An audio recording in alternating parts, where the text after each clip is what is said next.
নমস্কাৰ এই মুহূৰ্তত আহি পৰিছে ৰাজ্যখনৰ বাবে ৰাতিপুৱাৰ কেইবাটাও বিগ ব্ৰেকিং নিউজ।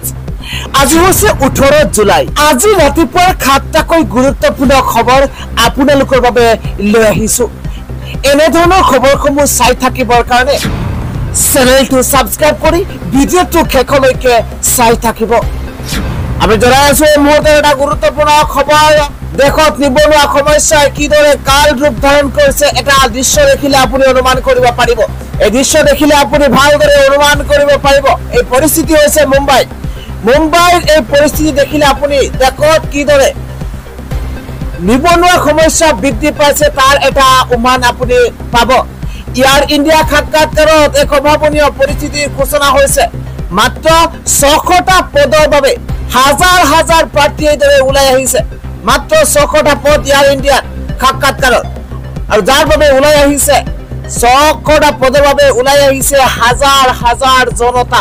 নিবনুৱা সমস্যা এক জটিল ৰূপ ধাৰণ কৰিছে। ইয়াৰ এক উদাহৰণ।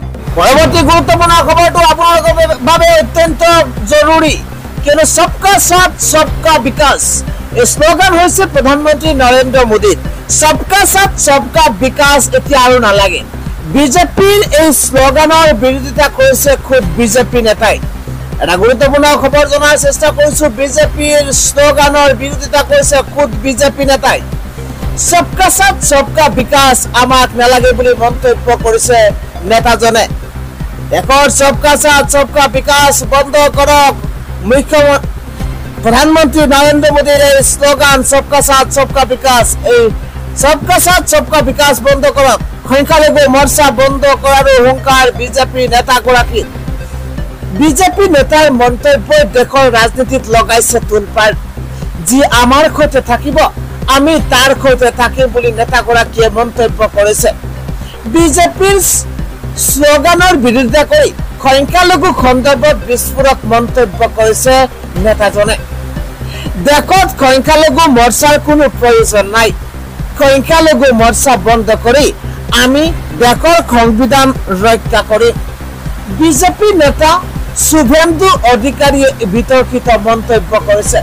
সংখ্যালঘু মৰ্চা বন্ধ কৰি হিন্দুক ৰক্ষা কৰাৰ হুংকাৰ প্ৰদান কৰিছে বিজেপি নেতাগৰাকীয়ে।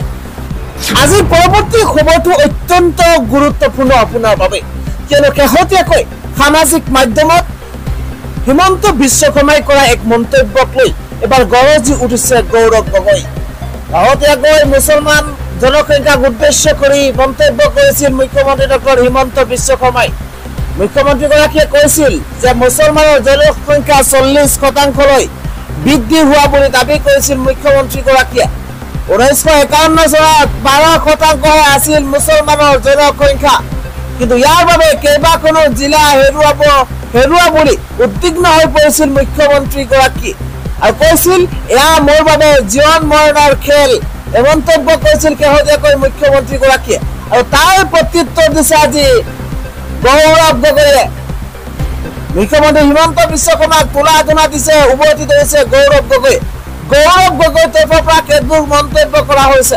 প্ৰতিদিনে মই ইয়াৰ বিৰুদ্ধে সংঘৰ্ষ কৰি আছো বুলি মন্তব্য কৰা হৈছে। মুখ্যমন্ত্ৰীৰ এই মন্তব্যৰ পাছতে সাংসদ গৌৰৱ গগৈৰ প্ৰতিক্ৰিয়া। গৌৰৱ গগৈয়ে কৈছে স্মৃতি লোপ পাইছে ৰাজ্যৰ মুখ্যমন্ত্ৰীগৰাকীৰ। এই মন্তব্য গৌৰৱ গগৈ।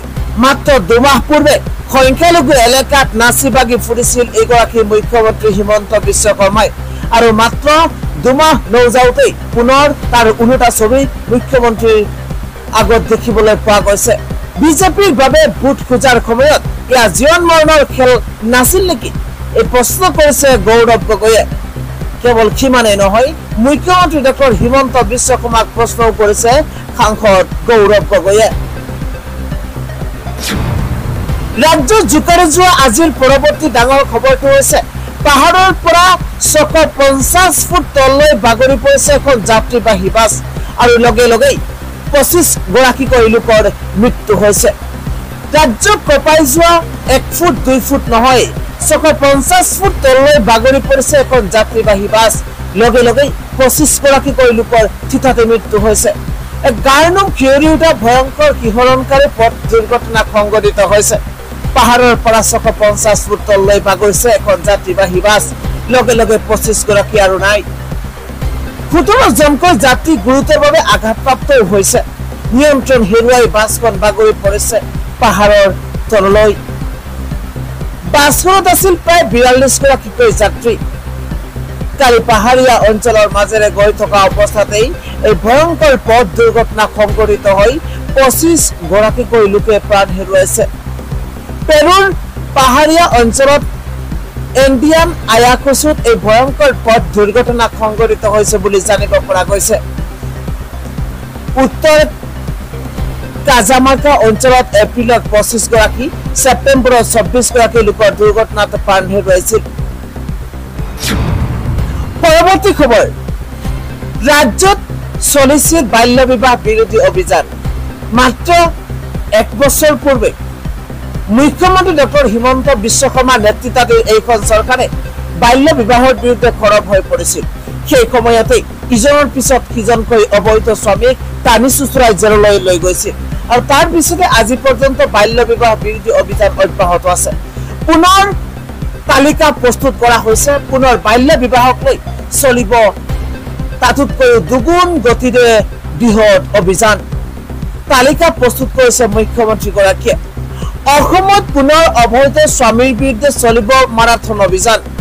বিজেপিক ইতিমধ্যে কঠোৰ নিৰ্দেশনা প্ৰদান কৰিছে মুখ্যমন্ত্ৰী ডক্টৰ হিমন্ত বিশ্ব শৰ্মাই।